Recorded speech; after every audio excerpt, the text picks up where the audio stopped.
For this video we're going to take a look at Power BI gauges. You can see some examples on the screen. I'm going to try and show you the advantages, disadvantages of each one.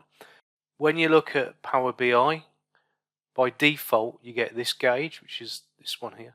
This is the default gauge you can see on the screen, so you don't have to download anything. If you want anything else, then if you click on these three dots here and then select Get More Visuals.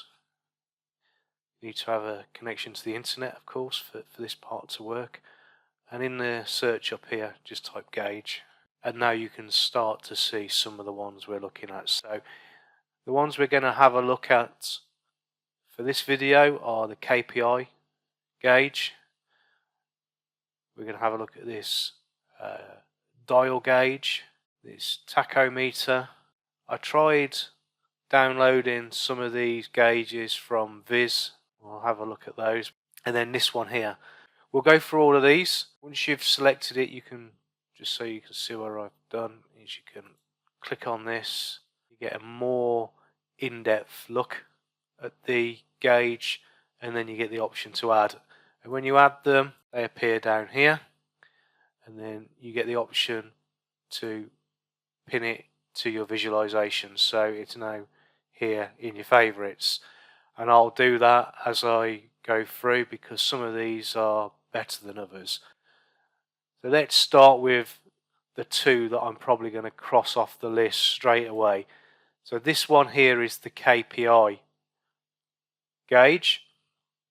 I've downloaded this, and you can see here you drag your value in. So this last light value, I'll just show you where we're getting this from in our data, is here. It's this value. When we put it into this visual, is KPI in percent. So our value is actually 20.91, and it's done it and changed it to percent. When I go through the settings, I can't see a way of changing that. The visual colors themselves, so you know, the threshold, I can do that, but I'm crossing this one off the list. I'm not going to do this one today. Then we look at this one. If we have a look at how we download that, so let's go to Get More Visuals. So I can see here these Viz ones. When I add these to my project, you can see here this image, and then the image here is completely different. But the big thing, and the reason I'm crossing it off, is when you add it, you have to download a library and then import the visual. And with these visuals, you can use them here in the desktop version for free of charge. If you want to put this up to the cloud and create an app, you need to pay for this visual. And the other thing that is a little bit annoying, I've got the visual and it's got all the advertising on it, so even when it's free on here, I need to purchase the Pro license.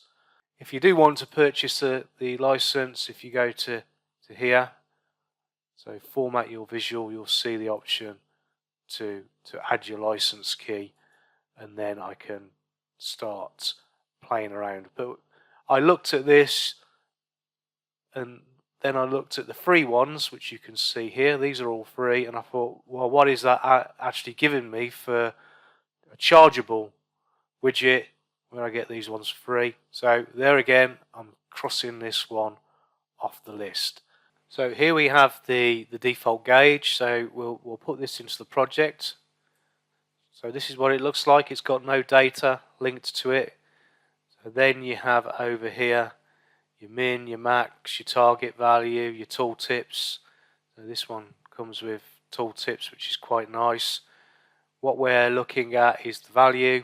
So we're going to use this one here, which is the average light. So if I plug that in, you'll see now the value.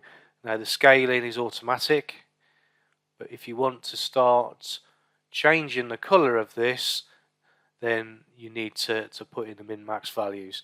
Now there's two ways you can do the min-max values. You can see here I can add some fields, and I'm going to come on at the end to show you how you put in measures.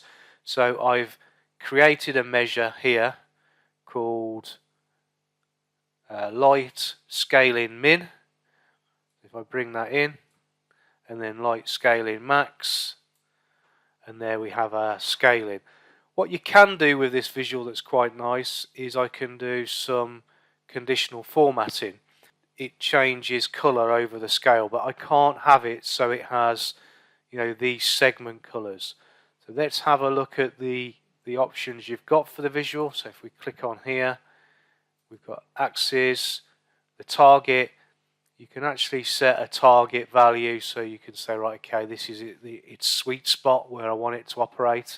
If you want to change the colours, really you're looking for anything with these FX, where you can do conditional formatting. So the fill colour, so that's this colour, we can click on the FX, and then we've got the conditional formatting. So if we do query, light, we don't want the count, let's do the average, and then here we can put in our scaling 0, we could have this as green,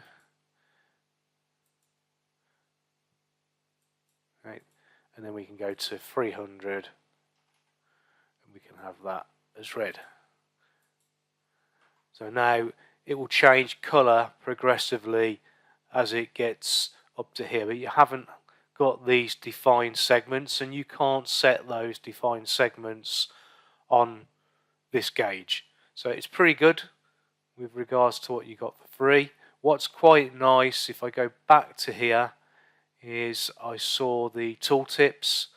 So everything else is pretty much the same as what we've had in the past.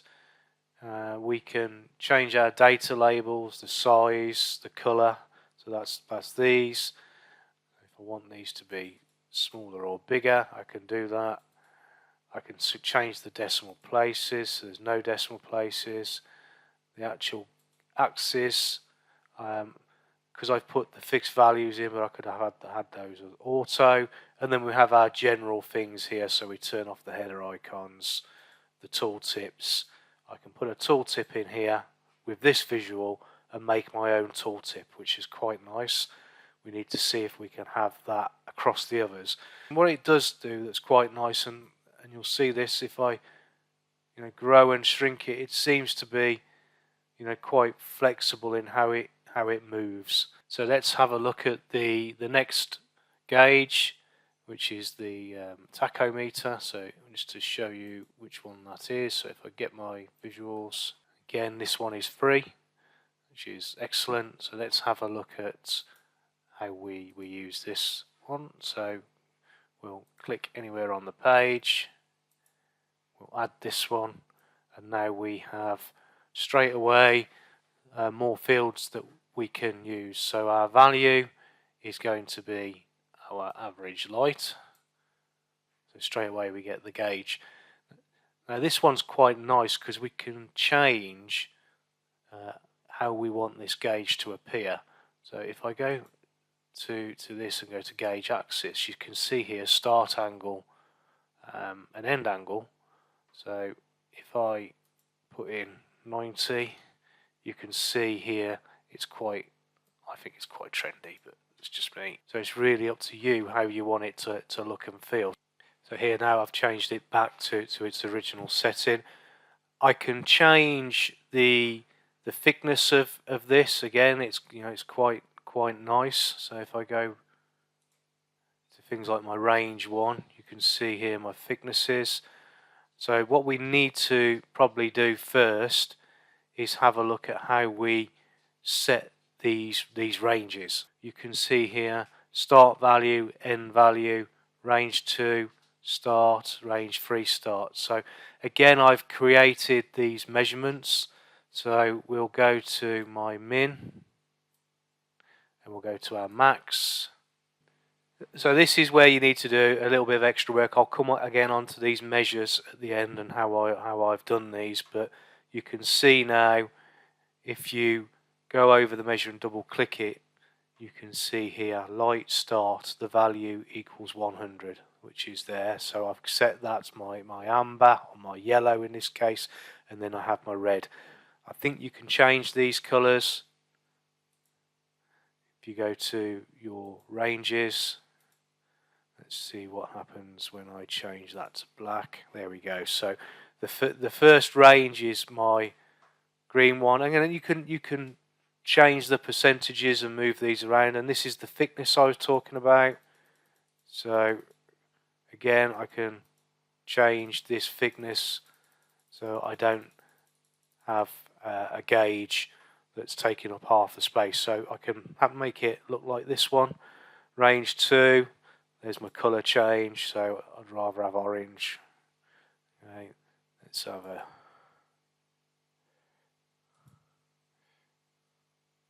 brighter orange.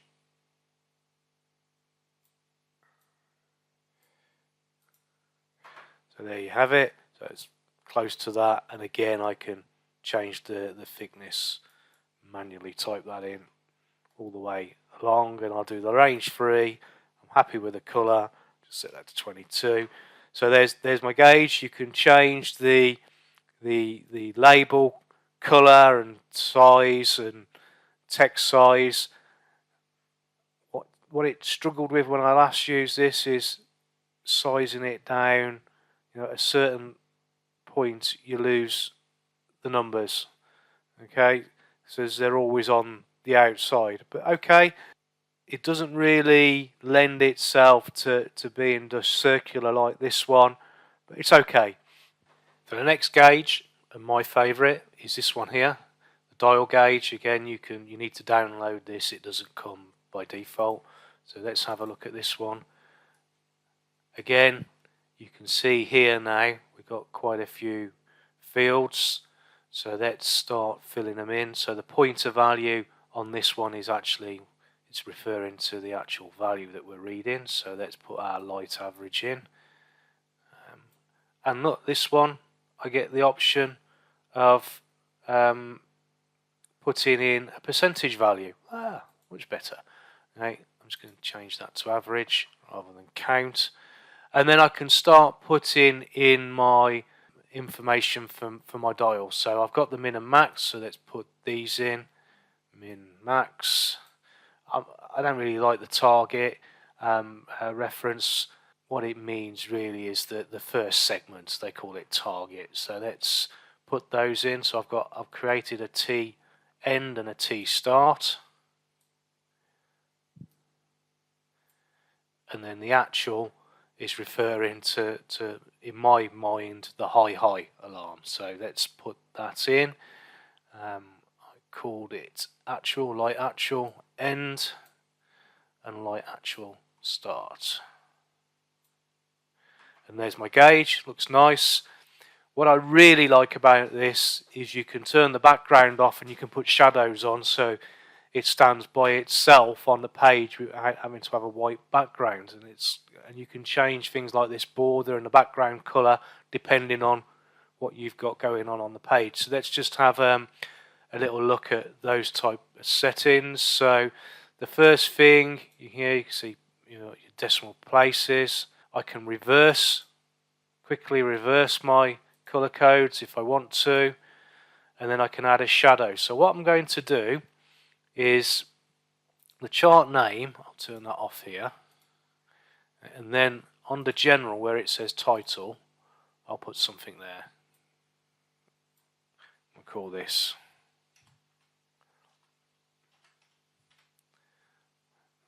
and then we'll put that in the middle. What I don't like, the negative is, it would have been nice to put the units here. There may be a way of doing it, I just don't know.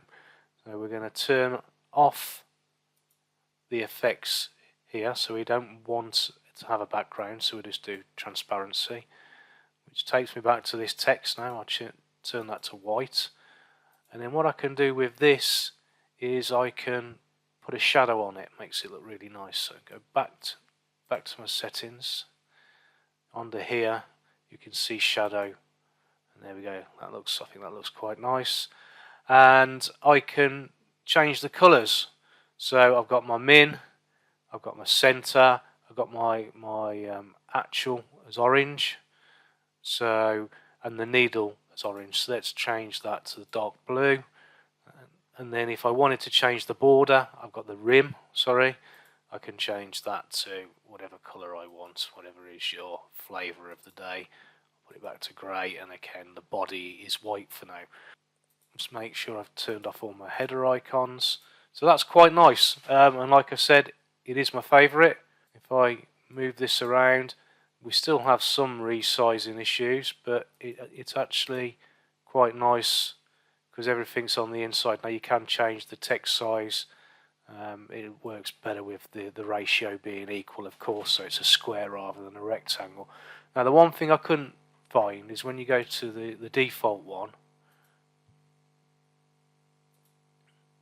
I had tool tips here. Let's see if I've still got tool tips. Yeah, so look, it's missing.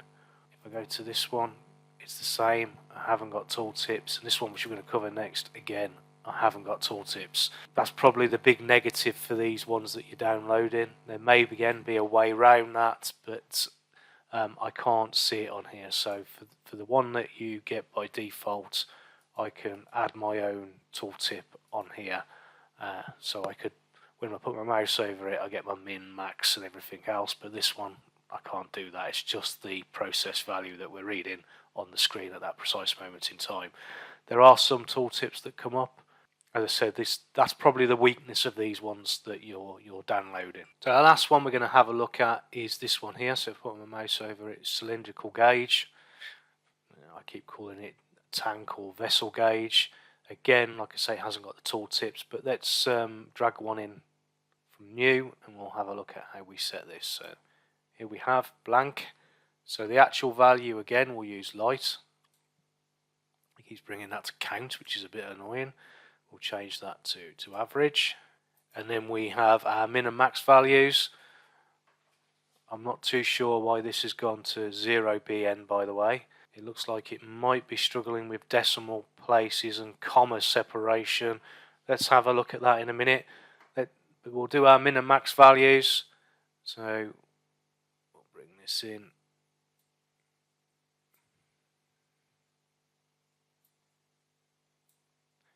Okay, there we go. Now we brought the min and max values in. All of my values are now making sense. These colours, we don't have the option to do them here.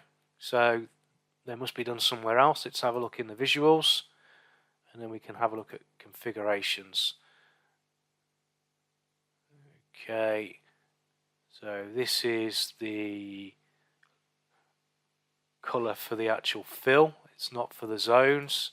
So here we have the zones. Let's turn these on, and now we can start playing around with these. So let's change the zone values. So we'll have zone 1. Let's do that up to 150, and let's see what happens. Okay, and there's my colour. Well, we want that to be more green, so let's select this one. And then zone 2. Let's do 225 and see what happens. Orange, okay. And then zone 3, we'll have it as 300, and we'll change that to red. So that was relatively easy to do. I'm not happy with all these decimal points, so let's have a look at what we can do with that. So I'm hoping that's under configuration somewhere. Display units, auto, none.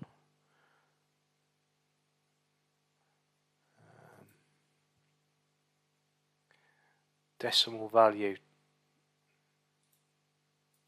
See if we can. There we go. So we can reduce the decimal value to 2 decimal points there. Again, a little bit annoying. It says display units.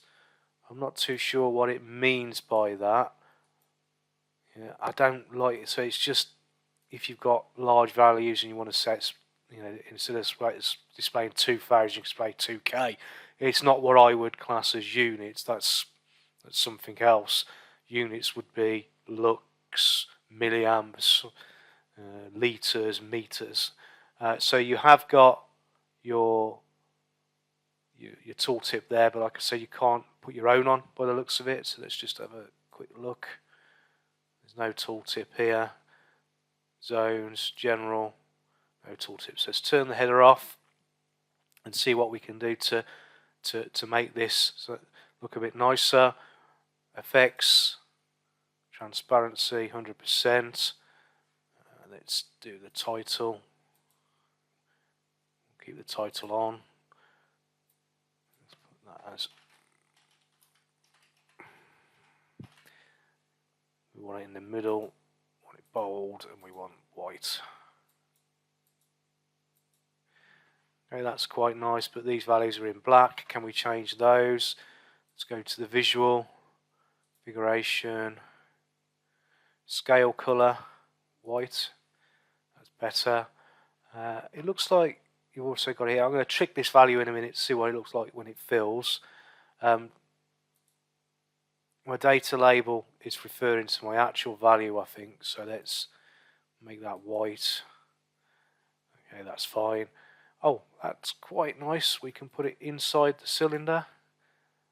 I can have it back as black if it's inside the cylinder. I like that. That's quite doody. So let's see what that looks like when we trick it by making the value a count. So we'll go to here. So rather than it being average, let's do count. See what it looks like when it fills. So that, yeah, that's quite nice. It's not a gauge. They call it a gauge cylinder. I'm not too sure, but if you're doing liquid contents or something like that, or even if it's like, you see these outside shops where you're trying to raise money, or in my mind a gauge is something that's round. So out of all of these, this I love, but it's it's got specific user cases. This gauge here is probably my favorite. One of my gripes that I have is how these gauges work, and it's probably something of how Power BI works, to be honest with you, that it's looking at the average value that I've put in here. So I've put the average light in. So if I go back to this, I'll put my average light value for the time period that I've got selected in my slicer, which is on the front page. This slicer may not be going for the whole report. It might be only going for this page. So if that's the case, then this value here will be the average for my whole data set. I don't really like that. The gauge, I want it to read the last value that's been uploaded into my database. And you can do that by adding what we call a quick measure. So let's have a look over here. We've added some quick measures for our scaling. So let's do a quick measure here for a fixed value that we could use for our scaling first, because that's the easiest one. So right at the top of the query, select new measure, not new quick measure. We're actually going to type the formula in manually, and then it comes up here. Give it a name. I'm probably going to delete this after, and we can put in here test, and then I can put in 300 and hit enter. I now have this test value. So let's have a look at my visual. We'll go back to this one, get rid of that, and we'll put a fixed 300 value in, and then I can see how my cylinder looks full. So that's a good way of putting your ranges in. But there's a very specific formula for getting the process value from the last reported row. So let's have a look at our data first. And we are pulling back the date and time. So we need to find some filter that's going to have a look and find the last date time in our sheet and then pull out the associated values for that last date time. Let's have a look how we do that as a formula. So go back to your report and add a new measurement, and you can see one here. I've got last light. So if I double click that, let's have a look at my formula. Okay, so we're using this calculate last known value, I think it is. So this is a standard command. And then the query is to look in my table for a value called light. So if I go back to my data, so my table is called query, I haven't renamed it. And then if I come along here, I've got my last value, light. Yeah, so it's looking for this column. Go back to the formula. I have to jump around a bit here, unfortunately. Let's go to Then it's going to look for my equated time, UTC equated time, and then the maximum value for that equated time. So the maximum value should always be my most up-to-date time. So this is how it's filtering the row, and then once it's found that row, it's saying, right, what value do you want from that row? And we're saying light. So that's the formula.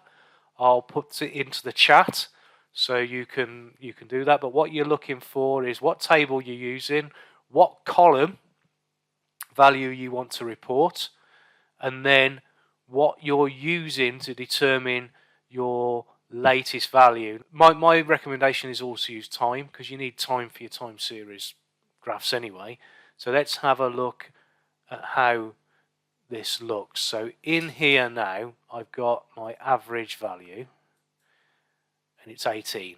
Okay, and that will be, if I go to my table, that is going to be the average value for everything I've got in my table. I want the latest value only for my gauges.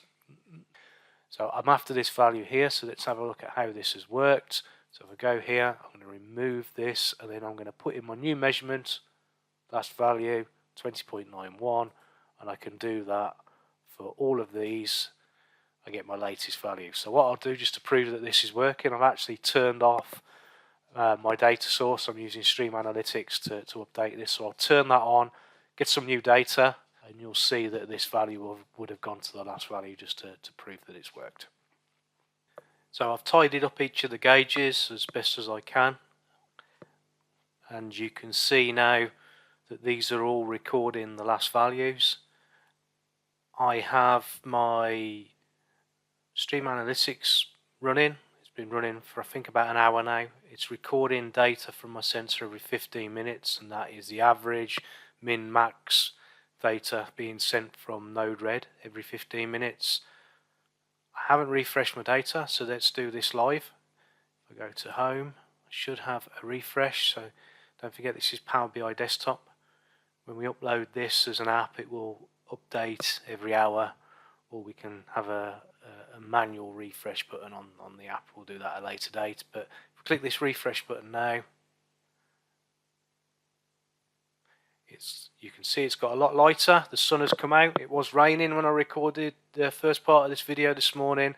Now the light has come out. My lux values have all gone up. So let's have a look at, make sure this is not the average. It should be the last value. So if I go to my table, you can see here, there's my last value, 118.84. Back to my reports, there you go, 118.84. So there you have it, and you can see on the screen now the 4 gauges that I would recommend using, but there'll be more that come out, I'm sure of it, that you can download for free. There'll be some that you have to pay for, but these are very, very usable. I think they look quite attractive. I hope you found that useful. As per usual, please share this channel with your friends and colleagues. But for now, thanks for listening, and hope to see you again soon.